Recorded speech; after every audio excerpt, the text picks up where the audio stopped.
Bonjour à tous et bienvenue pour ce nouveau format caméra encordée, le format où on analyse la présence de l'escalade dans les films, quelle y est sa place, comment elle affecte l'histoire, est-ce qu'elle est réaliste, bref, on va regarder tout ça. Et avant de commencer, je vous préviens, évidemment ça va spoiler, donc si vous souhaitez aller visionner le film avant de regarder la vidéo, je vous mets juste ici tous les endroits où vous pouvez aller le faire. Voilà, donc avant de commencer, deux petites précisions quand même. La première, c'est que ce que vous regardez à présent est un re-upload de la première vidéo. La première ayant été bloquée par YouTube pour droit d'auteur. Voilà, malheureusement en France, on a le droit de faire de la critique de films, mais parfois l'algorithme YouTube n'en a pas grand chose à faire et c'est un petit peu compliqué de faire passer ce genre de vidéo. Donc j'ai dû réécrire pas mal de scènes. Ceci étant, il y en a quand même qui datent de l'ancien tournage. Donc si de temps en temps vous me voyez avec les cheveux plus courts ou des faux raccords dans l'arrière-plan, c'est parfaitement normal. Et la deuxième précision, c'est que je ne suis pas du tout un expert du cinéma, hein. Voilà, j'ai quelques notions, j'aime bien ça, mais ça s'arrête là, et moi ce qui m'intéresse c'est vraiment la place de l'escalade dans les films, donc on s'arrêtera absolument pas sur tout, ça vaut pour cet épisode et les prochains, et sur ce, on est parti. Et aujourd'hui donc, premier épisode de caméra encordée, et pour ça, quel meilleur départ que de parler du film d'escalade le plus mythique de l'histoire du cinéma, Cliffhanger Track au sommet, sorti en 1993 et réalisé par le finlandais Renny Harlin.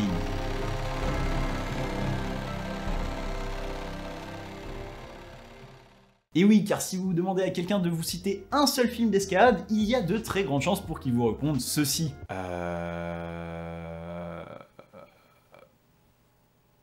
sais pas. Bon, ok, mais s'il s'y connaît un petit peu en escalade, il vous répondra sûrement Free Solo, The Downwall, La vie au bout des doigts, Valor Pricing. Bon, ok, d'accord, s'il aime bien le cinéma, qu'il s'y connaît un petit peu en escalade, mais pas trop, et qu'il a plus de 35 ans, il vous répondra Cliffhanger. Cliffhanger, c'est le film d'escalade dans l'imaginaire par excellence. On y suit l'histoire de Gabe Walker, un ranger du Rocky Mountain National Park, un lieu qu'on cite d'ailleurs très souvent dans les Caillou News et surtout dans les Croix de la semaine si vous regardez l'émission, puisque de nombreux grimpeurs professionnels y réalisent chaque semaine ou chaque mois des ascensions de choix. Enfin ça c'est pour le scénario, puisque le film lui est en réalité filmé dans les Dolomites et en studio. Un ranger joué par Sylvester Stallone qui, après avoir échoué à sauver Sarah, la petite amie de l'un de ses collègues sauveteurs, Al Tucker, s'exile puis revient un an plus tard. Al ne lui a toujours pas pardonné, mais au même moment, des bandits se crachent en avion et simulent un appel de détresse. Quelqu'un m'entend? Je vous en supplie, au secours! Sauvetage Rocky Mountains, à vous. La suite, on va en parler, mais globalement, ils vont se faire prendre en otage et toute l'intrigue se déroule autour d'une course-poursuite dans les montagnes, lieu privilégié pour de l'escalade. Un film d'action donc qui, ma foi, se regarde encore plutôt bien aujourd'hui. Après, évidemment, on y retrouve un scénario simplissime, des jeux d'acteurs et des effets spéciaux qui ont un petit peu vieilli, et pourtant, dans le monde de l'escalade, il est resté iconique. Non seulement parce que c'est l'un des premiers films, et même un blockbuster faisant apparaître l'escalade à l'écran de manière aussi importante. Rajoutez à cela que le héros est lui-même doublé par des grimpeurs professionnels et pas des moindres, puisqu'il s'agissait de l'américain Ron Cook et de l'allemand Wolfgang Güllich, deux des meilleurs grimpeurs du monde à l'époque. D'ailleurs, anecdote malheureuse, mais Wolfgang, qui était déjà à l'époque mondialement connu pour avoir sorti le premier 9A en falaise en escalade, ne connaîtra jamais la sortie de ce film, décédant quelques semaines avant dans un accident de voiture.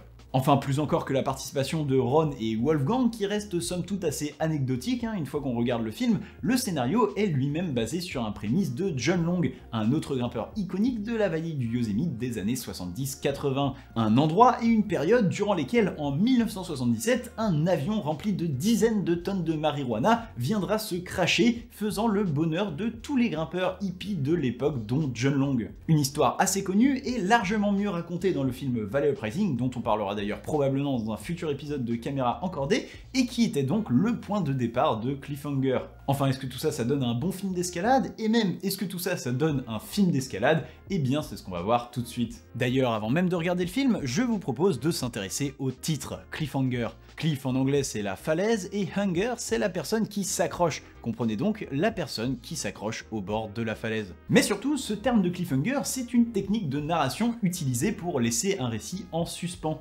Parfois c'est très bien fait et ça apporte un véritable surplus d'émotion à l'œuvre, et parfois beaucoup moins, souvent dans une logique marketing pour persuader le consommateur d'acheter le prochain livre ou de regarder le prochain épisode. Enfin, si je parle de son utilisation marketing, le cliffhanger est lui utilisé depuis bien longtemps. C'est le terme qui est plus récent, et même si son premier emploi est incertain, on l'attribue à l'écrivain Thomas Hardy dans son roman A Pair of Blue Eyes, paru en feuilleton entre 1972 et 73. Bref, tout ça pour dire que le titre annonce la couleur, on est là pour le frisson et l'escalade est un outil pour le sublimer. Une escalade que l'on retrouve d'ailleurs avant même la première scène du film, dès le générique, durant lequel Gabe est suspendu à un énorme surplomb pendant l'apparition du titre qui l'illustre parfaitement. Et dès cette toute première image, eh bien l'escalade nous parle déjà, elle dit regardez c'est ce mec qu'on va suivre et il est très fort. Ce qui d'ailleurs n'est pas incohérent, hein, puisque si on montrait ça pendant le générique et qu'après le mec disparaissait, je me demanderais ce qui lui est arrivé. Et si je continue cette scène d'introduction, on a un va-et-vient de la caméra entre l'hélicoptère et Gabe. Un petit tour de passe-passe qui est plus qu'un détail, puisqu'il met tout de suite Gabe au même niveau que la machine. Et il sous-entend, là où certains ont besoin d'un hélicoptère pour se déplacer, Gabe peut le faire à main nue. Autrement dit, la grimpe c'est sa zone de confort et ça se voit dans ses postures détendues. Bref, il atteint donc la vire où se trouve Hal, son collègue blessé, et Sarah, sa petite amie, qui ont besoin de secours. Oh, c'est un python, je reconnais, c'est un python, je suis un grimpeur, c'est un python, j'ai vu, hein, ça sert à s'accrocher.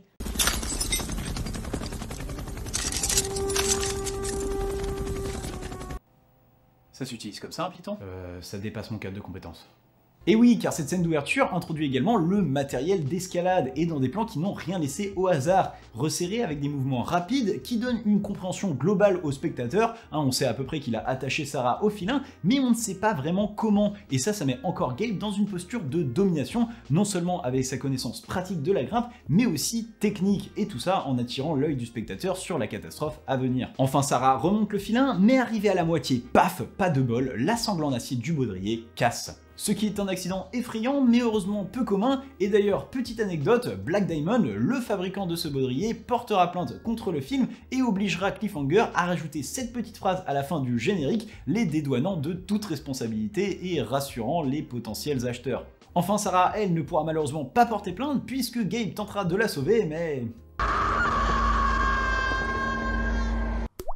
Fin de la scène d'intro, une scène d'intro qui aura d'ailleurs eu pour mérite d'introduire l'escalade dans un contexte assez nouveau pour l'époque. Patrick Edlinger, le film La vie au bout des doigts est déjà passé par là, mais même si le grand public connaît la discipline, on ne l'imagine pas vraiment encore dans un style de randonnée dominicale, comme elle est présente ici avec Hal qui a simplement emmené une copine en grande voie. L'escalade est une activité d'outdoor. Une vision à laquelle le film répond pourtant quelques instants plus tard, lorsque Jessie, la copine de Gabe et également Ranger, dit ceci. Est-ce que tu as pensé à Hal? Qu'est-ce qu'il foutait en haut de la tour, lui, avec une fille sans aucune expérience? Et force est de constater que si cette réplique est là pour faire grandir encore un petit peu l'image dangereuse de l'escalade pour le film, eh bien aujourd'hui le conseil est encore de mise. Si vous allez en grande voie, vous pouvez emmener quelqu'un qui n'y connaît rien ou pas grand chose, mais il va quand même falloir lui apprendre des manipulations de base, donc il n'y connaîtra plus vraiment rien. Ensuite il va falloir s'assurer que des réchappes sont possibles, bien connaître le terrain. Bref, il y a quand même pas mal de règles à respecter qui montrent que dans le film comme dans notre réalité, la pratique de l'escalade peut être récréative, mais son milieu, lui, ne tolère pas l'erreur. Bref, on se retrouve donc 8 mois plus tard, Gabe est revenu au camp mais a perdu totalement confiance en ses capacités, les méchants se crachent, envoient un appel de détresse au camp, Hal y va et Gabe le retrouve sur le chemin.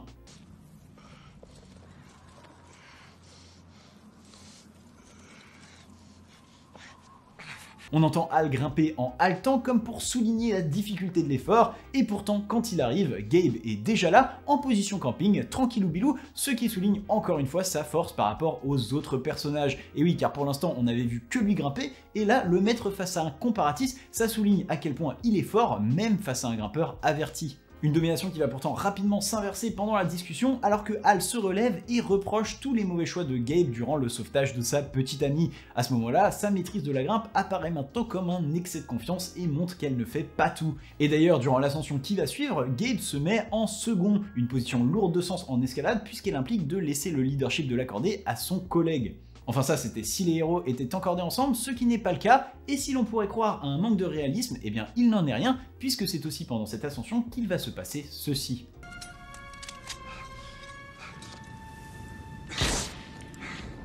Un pistolet à spit. Alors pour les personnes peu familières de l'escalade, petite explication, lorsque l'on grimpe en falaise, le grimpeur part du bas avec sa corde et pour ne pas tomber doit l'attacher à des pitons placés régulièrement lors de l'ascension. Ces speeds comme on les appelle ont été installés en amont par des équipeurs qui sont venus forer la roche, c'est ce qu'on appelle équiper une voie. Vous l'aurez donc compris, on ne peut pas grimper en sécurité partout et une falaise doit préalablement être équipée avant d'être grimpée. Sauf qu'avec cette invention, eh bien Cliffhanger s'émancipe totalement de cette contrainte. Une invention simple mais brillante du film puisque directement elle rend théoriquement accessible n'importe quelle falaise et tout ça en gardant intact la suspension d'incrédulité du spectateur, à savoir si c'est trop gros on va sortir du film. Et en plus l'invention elle est parfaitement crédible. Alors si vous souhaitez créer une startup avec, il faudra sûrement vous renseigner un petit peu plus sur la propulsion d'un piton dans la roche sans l'exploser ou prendre un recul à vous arracher la jugulaire, mais dans les faits il s'agit juste d'un outil imaginaire qui rassemble simplement en un minimum de temps et de poids tout ce qu'on sait déjà faire. Et oui, puisque de manière assez prévisible, eh bien les gentils passeront à peu près la totalité du film à grimper en free solo à cause des méchants. Voilà. Bref, on avance encore un peu, Gabe et Hal arrivent sur les lieux du crash, mais c'est un piège, ils sont pris en otage et les méchants les forcent à devenir leur guide pour aller chercher leurs 3 mallettes pleines de billets. Quelques instants plus tard, ils arrivent sur le lieu de la première valise, mais problème, celle-ci se situe sur une corniche inaccessible. Ils envoient donc Gabe la chercher, et ce en grimpant à main nue, non assuré, sans un oracle et avec une corde nouée autour du pied gauche. Attendez, mais c'était pas du tout dans leur intérêt de faire ça. Chef, s'il tombe, on fait comment? Il y a encore son pote. On aurait qu'à lui attacher la jambe droite. Enfin bref, après un départ bien dynamique, Gabe réussit finalement l'ascension, sauf qu'à ce moment-là, les méchants le trahissent et tentent de le faire tomber. Tirez, mon Dieu, tirez! Chef, on n'aurait pas dû attendre qu'il nous donne la valise d'abord? Hein? Ah oui, la valise. Ah, je sais pas, j'arrive pas à m'arrêter, je trouve ça trop drôle. Enfin bref, Gabe réussit à couper la corde avec ses crampons, mais les méchants décident de lui tirer dessus au lance-grenade, ce qui provoque étonnamment une avalanche.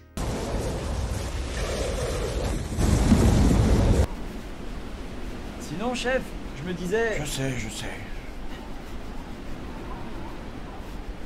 Enfin heureusement le surplomb les protège et ils partent en quête de la deuxième valise, alors que pendant ce temps-là Gabe a survécu, mais doit gravir à main nue et toujours en t-shirt une paroi enneigée. Enfin à ce moment-là, vous l'avez bien compris, le réalisme n'est pas l'axe principal scénaristique du film. Ceci étant, j'aimerais qu'on s'arrête ensemble sur un élément quelques secondes, le froid. Et oui, car je veux bien admettre que je suis un peu nul en escalade et sûrement très fragile, mais n'importe qui a déjà grimpé par moins de 5 voire même 10 degrés sait que grimper dans le froid c'est déjà difficile, mais alors grimper sur un rocher glacé ou enneigé, ça monsieur, non c'est impossible, ou du moins pas plus de quelques secondes. Bref, Jesse finit par retrouver Gabe dans un refuge, ensemble ils réussissent à devancer les méchants sur la deuxième valise, mais il en reste encore une, et pour y arriver, ils doivent passer par un genre de voie souterraine. Gabe propose alors de passer en premier pendant que Jesse l'assure. Ah, non, autant pour moi, en fait on me signale que Gabe fait juste un dino dans le vide pendant que la corde pendouille. Attends, mais lâche la corde alors, tu vas le faire tomber, c'est hyper dangereux. Enfin bref, Gabe réussit malgré tout, mais un méchant l'attend juste en haut, il gagne la bagarre, mais les méchants ont posé des explosifs au-dessus de la grotte, et ils doivent donc s'échapper en rappel. Attends, mais il a utilisé son pistolet à spit là? Ça veut dire qu'il aurait pu l'utiliser tout à l'heure quand elle l'assurait dans le vide? On est sans rappel, ok? Mais elle a un siècle, ta corde, tu crois qu'elle tiendra? Ça m'étonnerait. Ah, dis donc, ça me rassure. Attends, ils viennent pas te dire que la corde allait pas tenir leur poids? Ils l'ont dit, oui. Enfin, ils réussissent à atterrir sur une vire, puis à atteindre la troisième valise. Pendant ce temps-là, le groupe des méchants, lui, se désolidarise, et après quelques bagarres, il ne reste plus que Quallen, le dernier grand méchant, sauf que celui-ci réussit à capturer Jesse et demande une rançon. Il se donne alors un point de rendez-vous, et on approche de la bataille finale. Alors où es-tu, Walker? Tu chauffes, continue à monter. Je dois bien reconnaître que t'es un sacré numéro. Ouais, et toi une sacrée ordure. Une réplique qui peut paraître un peu anodine, et pourtant elle met en lumière toute l'opposition entre le méchant Quallen et Gabe, et d'ailleurs tous les gentils par extension. En fait, elle leur donne à la fois une aura de personnage fort, mais également de gentils, et leur donne une arme non violente contre laquelle les armes à feu, elles, ne peuvent rien. La bataille finale a donc lieu, Quallen et Gabe se retrouvent à flanc de falaise, mais ce dernier est sur son terrain et a donc l'avantage, il propulse Quallen d'un coup dans le vide et se repositionne sur la falaise, il peut souffler, il est dans sa zone de confort. Ce qui est assez rigolo quand même, puisque vraiment je pense que c'est la dernière position que tu veux prendre pour te reposer en escalade. Mais alors, est-ce que Cliffhanger c'est ce film d'escalade mythique qu'il prétend être? Eh ben, ça dépend. En fait, si on s'en tient au contenu, pas vraiment. Cliffhanger, c'est plus un film qui met en exergue les dangers de la montagne et qui loue tous ceux capables de s'en extraire. Parmi ces dangers, le plus cinégénique, c'est le vide, et l'escalade, en plus de permettre de s'y confronter directement, donne un prétexte pour du spectaculaire. Ce qui fait frissonner, ce n'est pas véritablement la grimpe, c'est plutôt la possibilité d'échouer. Et d'ailleurs, c'est pas pour rien qu'on retrouve souvent le héros au bord de l'échec à se rattraper au bord du vide plutôt que de véritablement grimper, d'où le nom de cliffhanger. Et d'un autre côté, on peut pas négliger l'impact qu'il a eu dans les mémoires. Pour beaucoup de grimpeurs, il est resté iconique, que ce soit pour ses doublages, pour son idée d'origine, ou encore pour son clin d'œil à la communauté avec le pistolet à spit, et si clairement le réalisme n'est pas sa première préoccupation, eh bien au moins il a eu le mérite de faire rêver autour de l'escalade. D'ailleurs, petite comparaison, à titre personnel, je vous avoue que j'adore le foot, et clairement c'est pas le manque de réalisme de dessins animés comme Foot de rue, Olive et Tom ou encore Galactic Football qui m'ont empêché de vivre cette passion, bien au contraire. Et voilà, en tout cas moi c'est tout ce que j'avais à dire sur ce film Cliffhanger. J'espère que vous avez aimé l'épisode, j'espère que vous avez aimé le concept. Il a été assez long à sortir, il y a eu plusieurs tournages entre la maladie qui m'a empêché d'enregistrer puis les blocages YouTube, ça a été une galère. Donc n'hésitez pas à laisser un gros j'aime sur sa vidéo si ça vous a plu, vraiment c'est important. N'hésitez pas non plus à laisser un commentaire pour dire si vous appréciez le format et si vous aimeriez que j'y rajoute des choses, voilà, des sujets que vous aimeriez un peu plus aborder dans les films. N'hésitez pas non plus si vous avez des suggestions de prochains films à analyser, j'ai déjà une liste en tête, mais si vous mettez des pépites et que vous êtes beaucoup à liker les commentaires, et ben j'irai voir, et tant qu'il y a de la matière ça m'intéresse, donc pas forcément des films orientés sur le cinéma. N'hésitez pas non plus à aller voir notre page Tipeee et nous soutenir financièrement, ça m'aide beaucoup et ça me permet de développer de nouveaux formats comme ça, toujours un peu plus. Donc voilà, sur ce, moi je vous dis à la prochaine, tchuss!